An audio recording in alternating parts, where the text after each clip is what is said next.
आरंभ में परमेश्वर ने पृथ्वी और इसके सारे पेड़ पौधों, पशुओं, पक्षियों और समुद्र में रहने वाले प्राणियों की रचना की।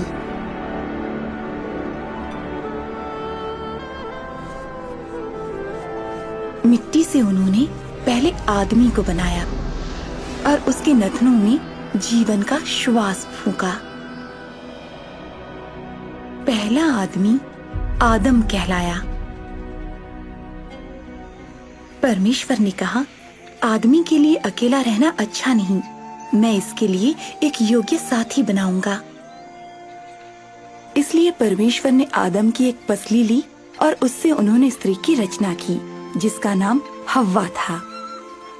उसे सिर से नहीं बनाया कि वो उस पर शासन, पैर से नहीं बनाया कि वो उसके द्वारा रौंदी जाए, उसकी बगल में से, ताकि उसे सुरक्षा मिले, और दिल के पास से, ताकि उसे प्यार मिले। प्रेम के परमेश्वर ने पुरुष और स्त्री को परमेश्वर के चरित्र को प्रकट करने के लिए और उनके साथ मिलजुल कर रहने के लिए बनाया। उन्होंने उन्हें अपनी सारी सृष्टि पर शासन करने का अधिकार दिया। आदम और हव्वा परमेश्वर की उपस्थिति में एक सुंदर बगीचे में रहते थे, जिसे परमेश्वर ने उनके लिए बनाया था। परमेश्वर उनके साथ बाग में घूमते थे और बात करते थे, और वहाँ कोई दुख नहीं था, शोषण नहीं था और मृत्यु भी नहीं थी।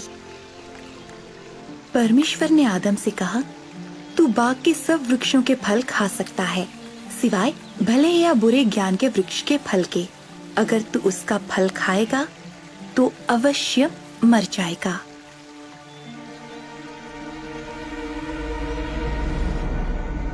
लेकिन एक दिन शैतान ने हव्वा को बहकाया।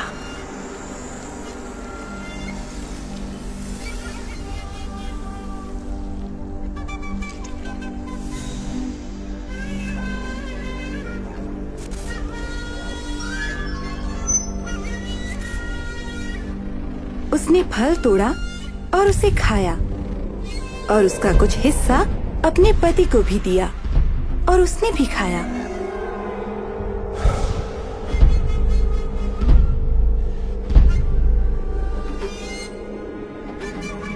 आदम और हव्वा के आज्ञा तोड़ने के शर्मनाक काम से बगीचे की शांति भंग हो गई।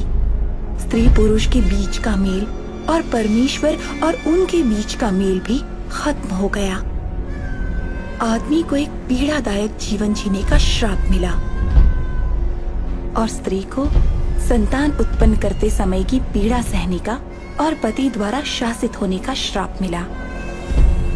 लेकिन परमेश्वर ने एक वादा भी किया कि एक दिन स्त्री का वंश, उसकी अपनी संतान, सर्प का सिर कुचलेगी।